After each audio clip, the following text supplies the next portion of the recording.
¿Qué está sucediendo en México con el resultado de la elección presidencial del pasado domingo 2 de junio? ¿En qué manera un nuevo régimen político va a traer condiciones adversas o favorables para el avance del Evangelio? Se sintió un impresionante entusiasmo para participar en estas elecciones, se sentía una gran expectativa de cambio para determinar el futuro de nuestro país.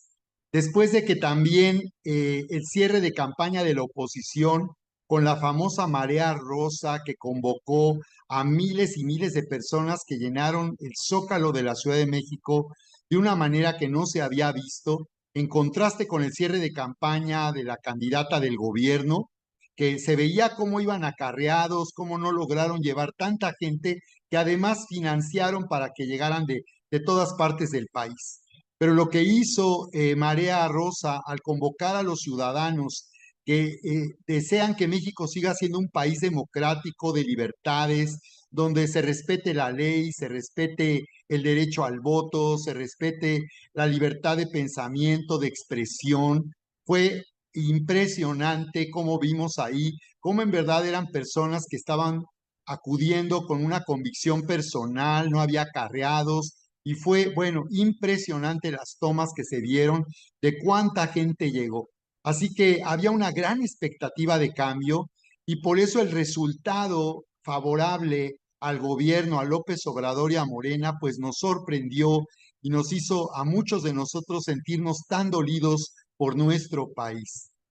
Para muchos en la Iglesia de Jesucristo, pastores y líderes espirituales, pareciera que da lo mismo quien gobierne nuestro país, que una vez que han terminado estas elecciones, pareciera no tener sentido hablar de este tema, o peor aún, muchos piensan que es lo mejor que le pudo haber sucedido a México. Sin embargo, lo que muchos podemos sí percibir en el ámbito espiritual es que viene un desafío tremendo al ser amenazada la democracia y las libertades que hemos tenido hasta ahora en México y que nos han permitido dar a conocer a Jesús, predicar el Evangelio, llegar a los que todavía no le conocen. Este desafío viene de la continuidad de un gobierno antivalores, anticristiano, que ha venido destruyendo la democracia y amenazando las libertades que les permitieron llegar al poder para promover y encaminar al país en una forma de dictadura en la cual teniendo poder absoluto seguirán promoviendo sus intereses personales, nueva clase política más corrupta de lo que nunca antes habíamos visto en México, para seguir gobernando nuestro país con injusticia, con mentira, con engaño,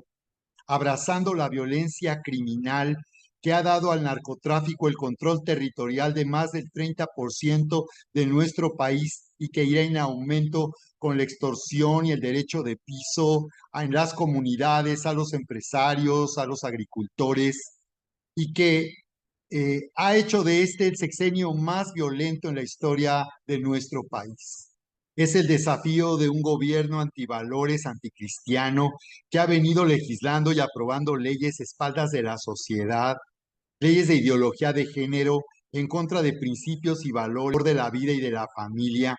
el aborto y contenidos educativos que están lastimando la conciencia de esta nueva generación de niños y de jóvenes, así como cancelando el derecho de los padres a educar a sus hijos. Así que en este nuevo episodio de esta serie Redefiniendo nuestro llamado, he titulado El desafío de los justos. Voy a exponer nuevamente la importancia de entrar en una nueva cultura de participación ciudadana por la causa del Evangelio,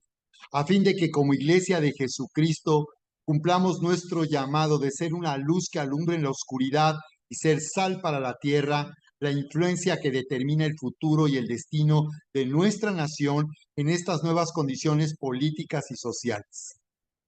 Así que el llamado a poner primeramente el reino de Dios y su justicia consiste en abandonar nuestras preferencias electorales, nuestras divisiones por razones políticas y ser una influencia por razones espirituales. Por la causa del Evangelio, lleguemos a ser uno y de esta manera podamos tener influencia en nuestra nación para detener la corrupción, ser sal para la tierra.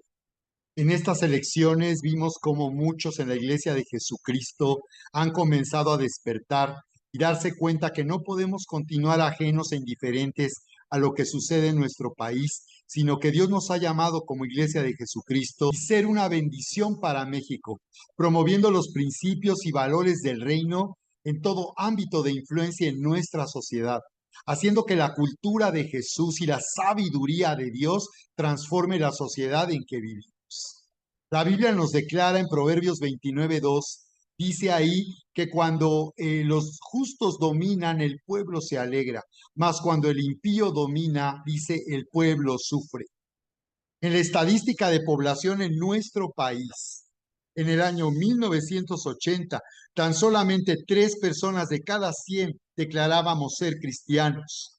Para el año 2000 había aumentado la estadística a 7 de cada 100 personas y hoy en día, a partir del año 2020, estamos hablando de más del 11% de la población en México declaramos ser cristianos. 1 de cada 10 personas en nuestro país hemos confesado al Señor Jesucristo como nuestro Salvador y como nuestro Dios. Así que este es el tiempo del dominio de los justos. Este es el tiempo de la manifestación gloriosa de los hijos de Dios en nuestro país. En este nuevo episodio, es el episodio número 6, le he titulado El desafío de los justos. Voy a exponer 2 principios básicos para entender, bajo estas condiciones políticas y sociales, cómo es posible que nosotros hagamos avanzar la causa del Evangelio. Número 1, identificando el rechazo de Dios a toda injusticia. Y número 2, entendiendo acertadamente la voluntad de Dios para cumplir nuestro llamado